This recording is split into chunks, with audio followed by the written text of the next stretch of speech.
Hey guys, welcome back to the channel.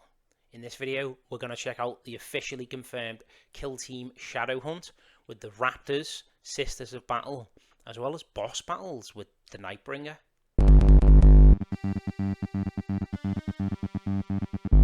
So the first thing that I presented with was the box art and the name of the box itself. So Shadowhunt.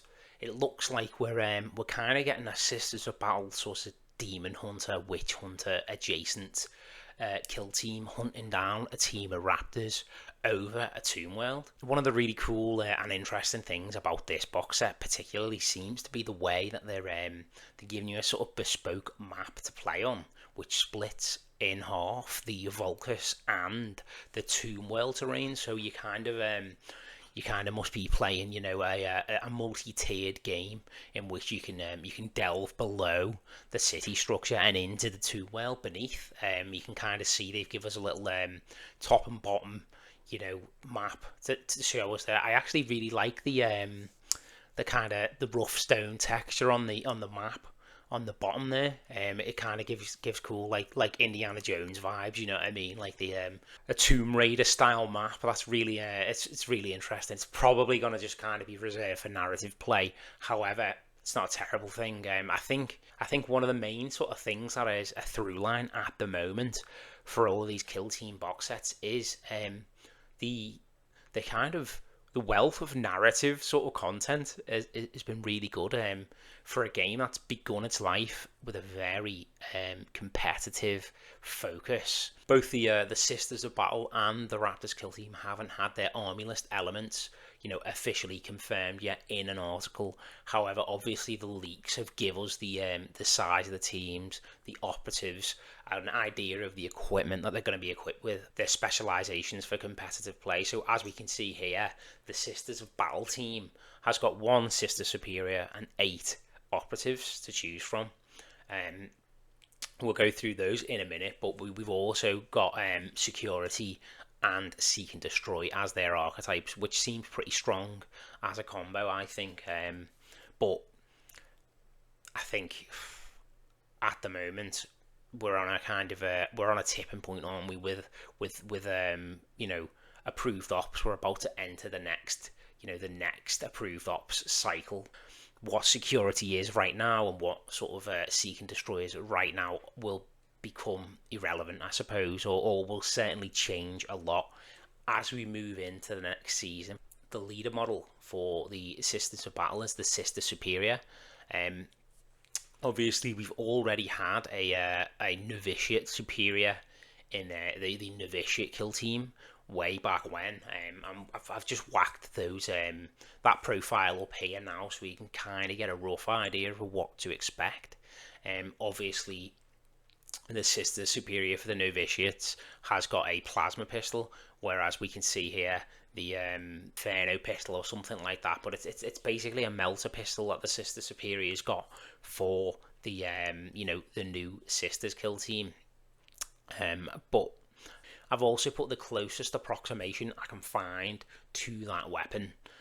Obviously in the current you know, the current offering of teams, and for me that's the fusion pistol that the Corsairs have. So the fusion pistol only has a range of 3, but obviously, you know, it's got all the benefits of being a melter gun other than that. So, you know, dead 3, piercing 2, and so on. It's slightly it's not doing 6 damage in this example, it's only doing 5, but you know, 5 damage is usually going to get the job done anyway. I definitely think it'll be a powerful short range, you know, control piece for sure.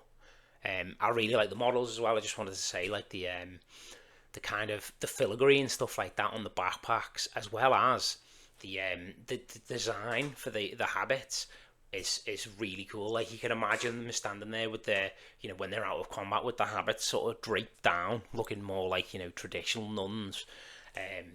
I think that's a really interesting choice, and it also harkens back to the Triumph of Saint Catherine model.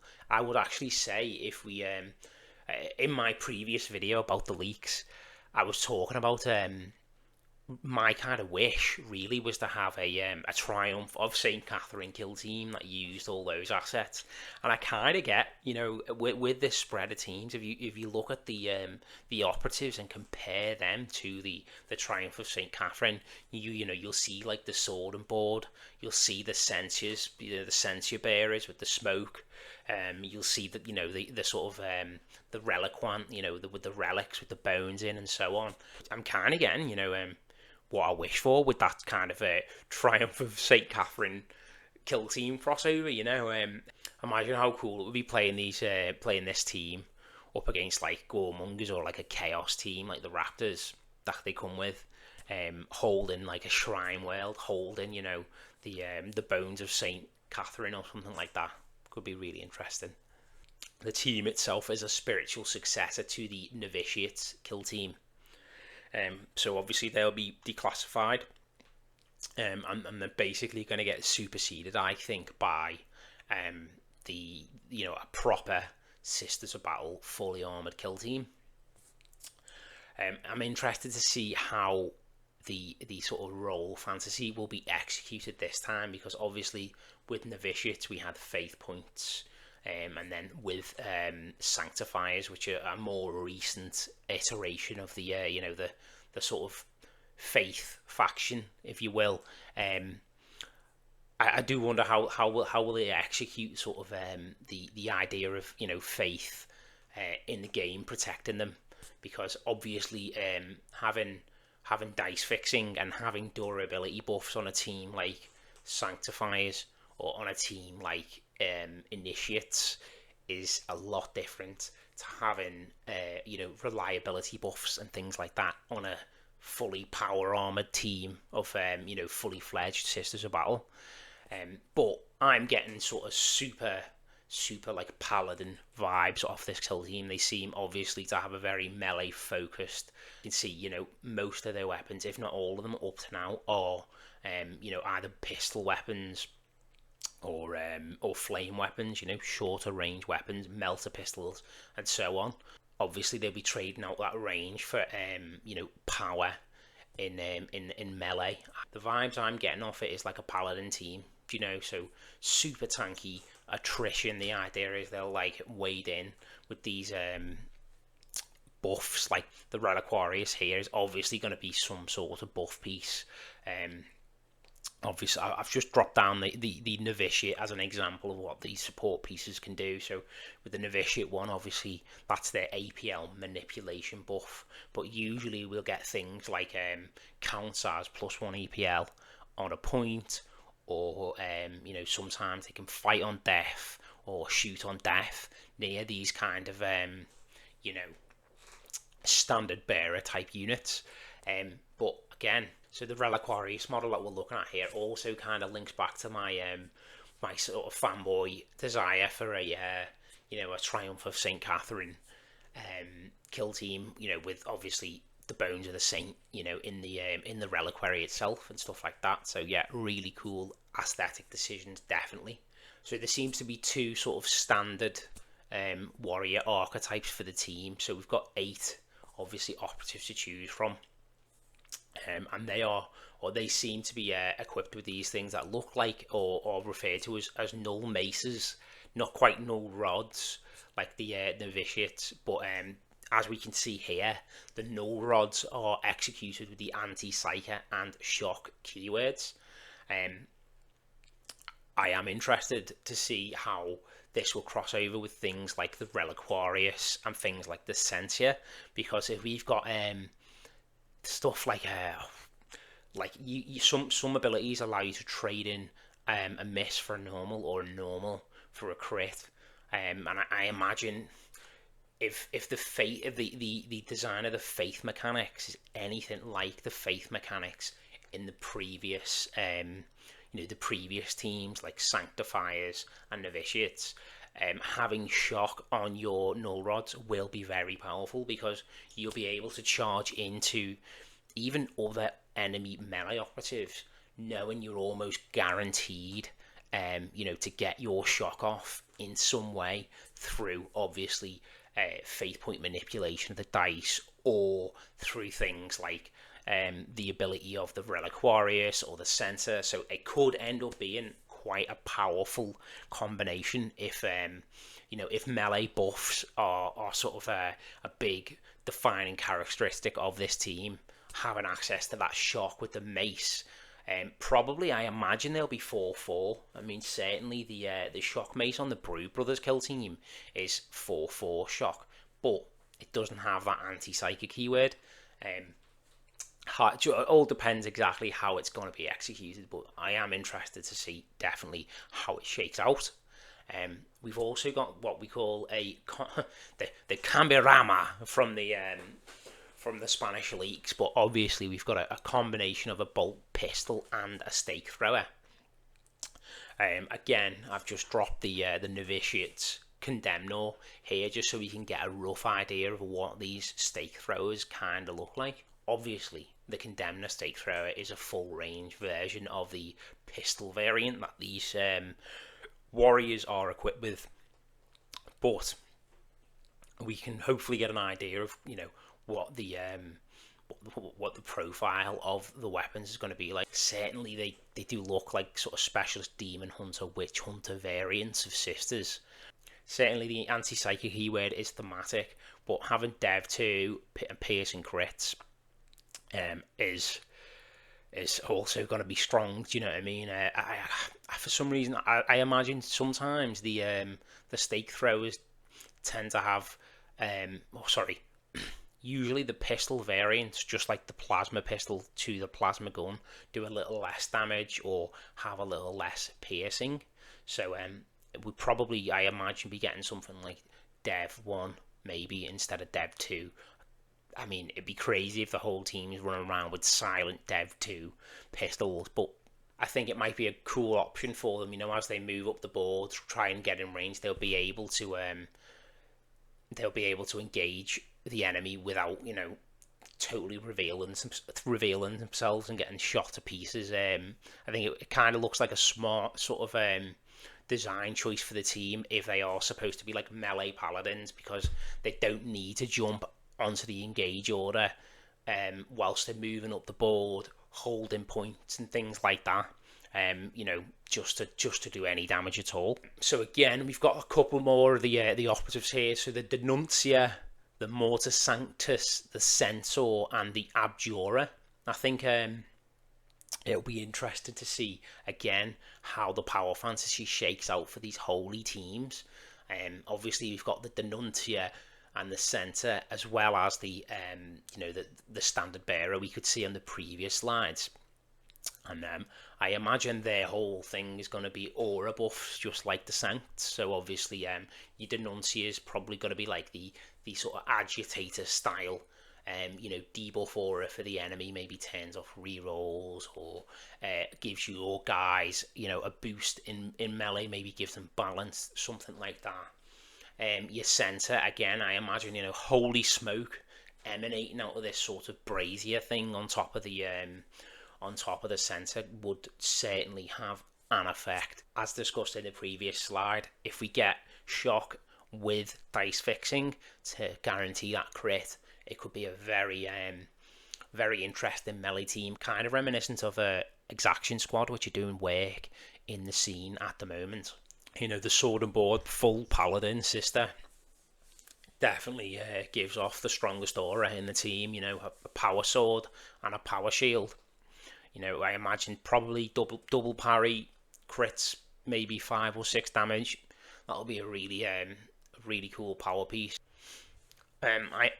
So I imagine the Mortis Sanctus is going to play something like the Eviscerator sister or the Eviscerator monk in the obviously Sanctifies and Novitiates team, but like obviously juiced up to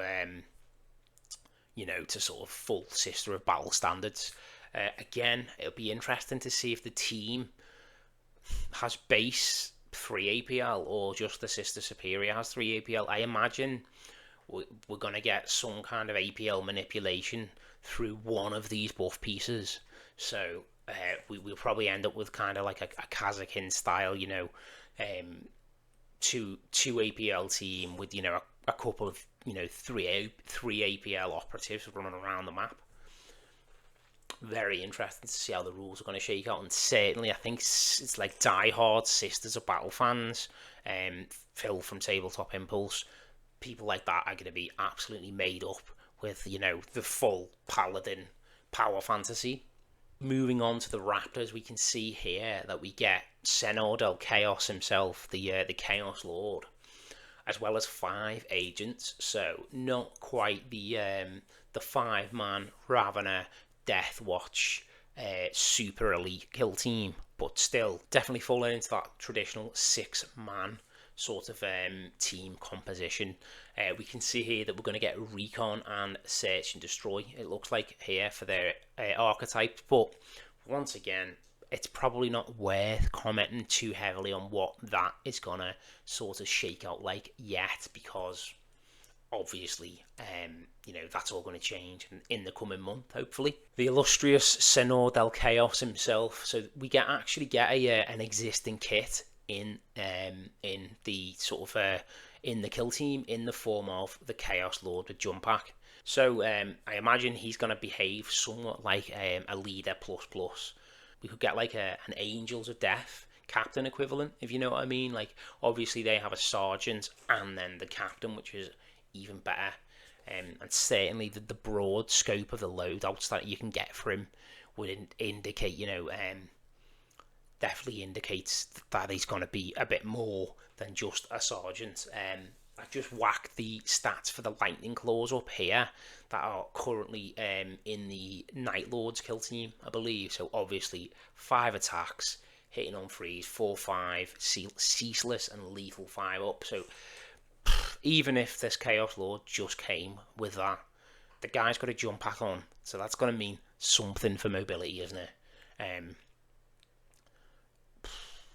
I think it could be a very, very front-loaded team in terms of power, based on operatives. Obviously, we don't know the rules yet, but certainly the team looks like a spiritual successor to Legionaries. So again, once they're declassified, just like the Novitiates with the Sisters, we'll get an equivalent sort of bit of representation in the game with these Raptor kits.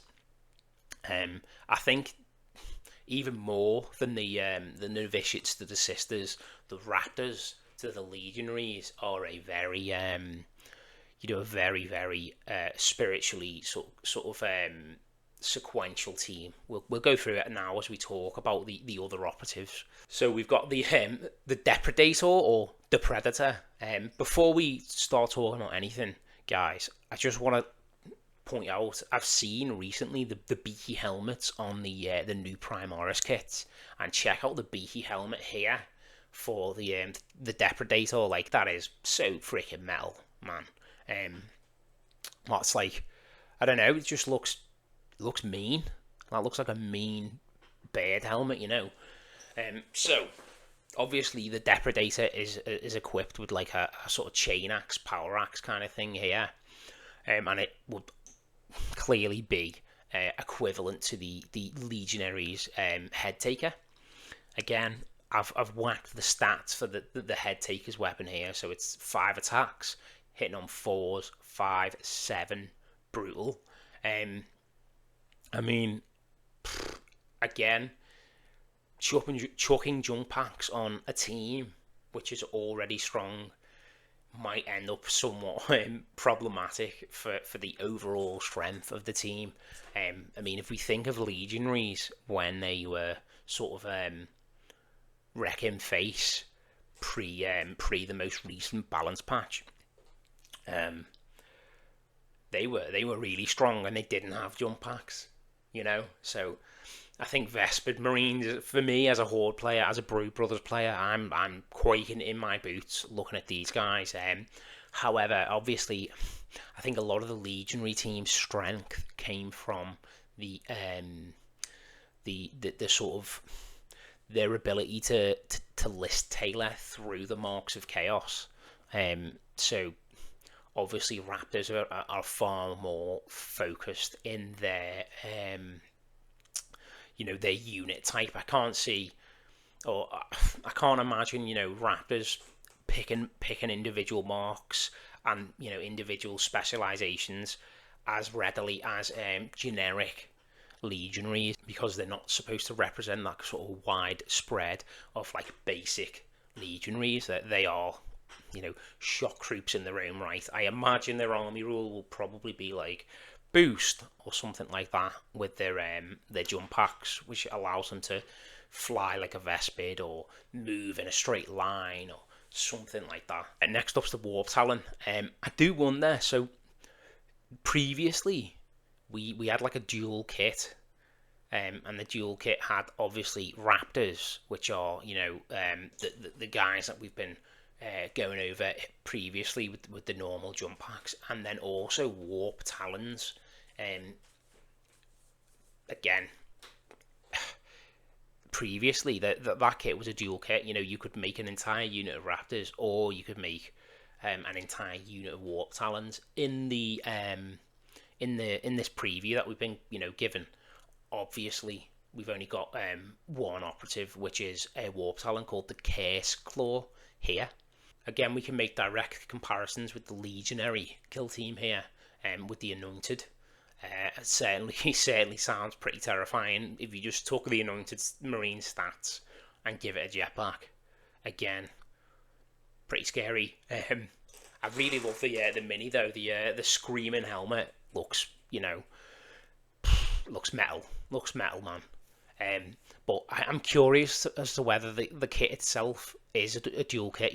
Are we going to end up with like shed loads of extra Warp Talon bits? All the kill team players in the world are going to have to try and dump Warp Talon bits on eBay or something like that.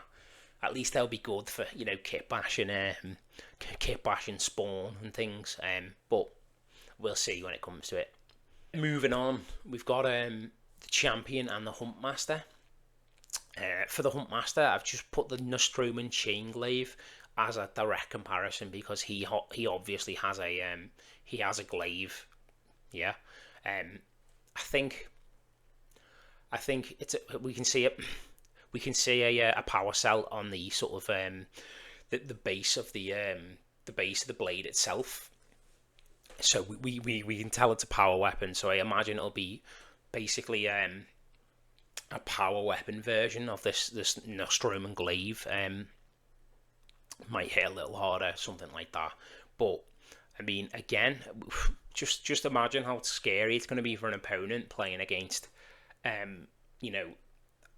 flying power weapon that can just pop out of weird vectors and stuff like that. And again, and then obviously we've also got the Champion with a plasma pistol and a power sword. When we're looking at the roster for for team composition, we can see that we're gonna get the Champion and Senor Del Chaos, so the Chaos Lord and the Champion, plus the Anointed, plus the Melter that's in the next slide. That is going to be a lot of front-loaded power, you know what I mean? And not only is it front-loaded power, we've got very strong melee, very high mobility, and obviously with the Melter as well, and the Plasma Pistol, we've also got a little bit of we've got options for reaching out, so we can stay on a point and capture a point and shoot, or whatever we need to do in the game.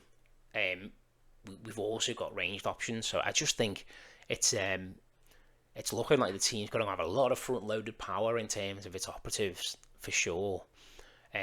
As well as, obviously very high melee potential.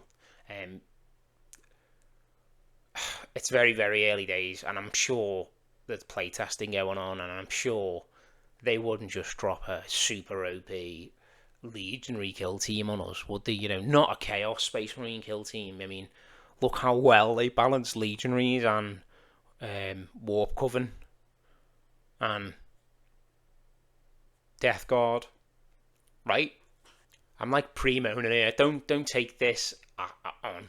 To be perfectly honest, we'll see. We'll see what the balance of the team is like when it's released, because there's no point moaning about something we don't know the details for. So the last operatives here, we've got the Shrieker, which is I read the name and I was like, we've already got a Shrieker, haven't we, in the Night Lords kill team? But actually, importantly, it's a Screecher, not a Shrieker. So potato, potato. So yeah, I imagine the Shrieker and the Screecher's debuff abilities are kind of going to be somewhat equivalent to one another, but obviously it's equipped with a bolt pistol and chainsword here, rather than the lightning claws that the Screecher is equipped with. We also have a jetpack melter gun. Um, Once again, balance is in question with this one. I am like, jetpack melter gun. I mean, I play Brew Brothers, so if a melter jumps out and kills one of my guys, he was gonna die anyway. Do you know what I mean? But to be playing another elite team, or to be playing like Raveners, or to be playing imagine playing the new Deathwatch team with 5 operatives, and you've kind of almost got to give one up as a foregone conclusion, or at least be taken down to near death with the ability for a melter to reach out with jetpacks and then shoot. Um, just looks like a lot of front loaded power. I'm excited to see how it plays, to be honest. Rather than worried, I think I'm more excited to see what these guys are going to be running around like, because I know Legionary players absolutely loved how Legionary played, and I'm hoping that this team's going to have that kind of really really accessible kind of full send play style. Yeah, be interesting to see. We can't talk about the new box set without talking about the Nightbringer. So this is directly from the Warhammer article itself. It's not just Warhammer 40,000 fans who can look forward to facing down this ancient star god. The Nightbringer will also be appearing as a non-playable MPO in Kill Team, an awesome new development for the game, and a fitting final boss. So, like I was saying at the start, between these like multi-layered, multi-tiered, like Tomb Raider style kill zones, and boss battles with the Nightbringer, like narrative kill team is eating good. Do you know what I mean? We started the edition off with basically not even not even really any focus on narrative. We started the edition off with very much kill team as a competitive package. Here's approved ops, and narrative was almost like an afterthought. And now it seems, as these sort of box sets are dropping, narrative is becoming far more sort of well served by the releases. And certainly I can imagine like how much fun would it be. Obviously I love a sweaty game. I love a competitive kill team game. I love a really close, really tight sort of really intense game. But you can get tired of that shit. Do you know what I mean? We are talk to the lads after a 4-round kill team tournament. No one wants to be touching kill team for like a couple of weeks afterwards usually. And it'd be nice to have the option to say, on like a club night, or on like a narrative event, it'd be nice to change the paradigm, and just have like multiple teams fighting a boss or something like that. Also, directly from the Warcom article, the Nightbringer will become the culmination of the story that begins with Kill Team Tomb World, which will be up for pre-order in a few weeks' time. So this was obviously a very interesting hint at the wider timeline, which has now been confirmed in today's Warcom article. So we have obviously Tomb World, which hasn't even been released yet. We've still got to get approved ops, then a little bit after that we're going to get Tomb World. So you're talking probably a month or two from now. So, August, September, October time maybe, for those sort of ongoing releases. Then we've got a mystery release, and then Shadowhunt. So this is cool because I'll be honest with you, I kind of thought Tomb World was going to be our last release of the year, and then we get Shadowhunt in January. But looks like we're going to get a box in between as well. So I think one of the really shitty things about leaks is you don't get to speculate as heavily, or you don't get to sit and wonder as much about what releases that might be special to you could come out. You don't get that kind of that conversation going in the club, or conversation going between you and your friends. So we kind of got the best of both worlds here, because we've got a leak for a box set down the line, and we've still got a mystery box to look forward to. So yeah, made up with the reveal of the the timeline moving forward, and it just blows my mind that the devs don't just give us this timeline anyway, because even if we had like just the name of the box, or just silhouettes or something like that, we could speculate like crazy. We could be discussing it, and also when a leak inevitably comes out, it's not as sort of way out of left field, and it doesn't feel as though you're kind of scrambling for playing catch up on Warcom, because we could just be like, oh wow, the silhouette's been filled now. Do you know what I mean? But anyway, feels weird to think that we might have had the season finale spoiled. We've got the Death Watch fighting the Necrons in the first sort of box set, and now we know what we're heading towards. We know we're going to get a Nightbringer. But do you really think we're going to get a Nightbringer kit in a Kill Team box? Phil from Tabletop Impulse, he made a really good point about the way leader models are sold. They don't sell as many, so they have a higher price, but the plastic itself, it isn't actually valuable. It doesn't cost much to whack a Nightbringer model in a kit, but obviously the sense of value would increase exponentially. If we got a Nightbringer. So I'm in two minds after listening to Phil's argument. I'm like, oh, maybe it is possible, but my initial take is like, it's not. Although a boss battle is definitely in the spirit of Kill Team. If you want to check that out, go and check out the Angron boss battle from Mountainside Tabletop, because that's one of the coolest little battle reps. So it's so fun, so interesting, and if we're gonna get that kind of theme, if we're gonna get that kind of spirit captured in this Nightbringer box, it's gonna be great. But my initial read is just, it's too big of a model to be whacking in it. I mean, I know it's not. It's probably the same size as one of the the sister shrines you get in the Blood and Zeal box set, but it just feels like not in the spirit of Kill Team, because we're usually fighting with such low point value, small specialist units. To get a Nightbringer would be wild, but we'll see how it shakes out. I'm interested to see, and certainly don't think it's impossible anymore. So again, overall implications for the timeline of releases has been really interesting. Now we've got a mystery box in the middle, and we kind of know what's coming for the season finale too.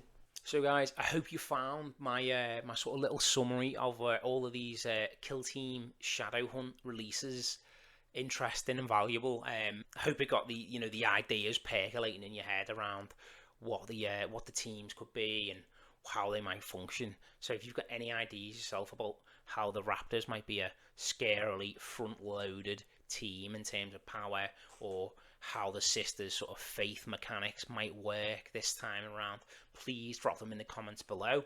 And also, I'm a very small channel.